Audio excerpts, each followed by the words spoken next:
Results నిన్నేమో group 2 రిజల్ట్స్ని ప్రభుత్వం announce చేయడం జరిగింది టీజీపీఎస్సీ ద్వారా.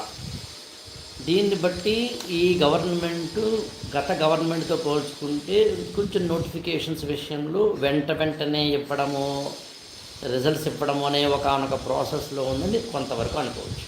అయితే ఇక్కడ మనకి ప్రభుత్వాల గురించి ఇక్కడ పాయింట్ కాదు, కానీ గత ప్రభుత్వంలో 10 ఏళ్ల పాటు జరగని ఎగ్జామ్స్ లేదా రాని నోటిఫికేషన్స్ ఖచ్చితంగా అది అప్పట్లో నేను చాలామంది అనేవాడిని కూడా, గ్రూప్ 1 గ్రూప్ 2 కన్నా సివిల్ సర్వీసెస్ లాంటివి ఇంపార్టెంట్గా పెట్టుకోండి అనేది షెడ్యూల్ ఉంటుంది. కాబట్టి ఈ ప్రాసెస్లో ర్యాంకర్లు ఎవరైతే గత 2 రోజులుగా అటు గ్రూప్ 1కి అయితే ఇంకా క్లారిఫికేషన్ రావాలి, ఎందుకంటే రీకౌంటింగ్ ఉంది కాబట్టి. బట్ గ్రూప్ 2 విషయంలో ర్యాంకర్లు స్పష్టత అయిపోయారు. దాదాపుగా ఇవాళ సాక్షి పేపర్లో గ్రూప్ 1 టాపర్ని, గ్రూప్ 2 టాపర్ని వాళ్ళ యొక్క ఇంటర్వ్యూలు ఇవ్వడం జరిగింది. వీలైతే చదవండి.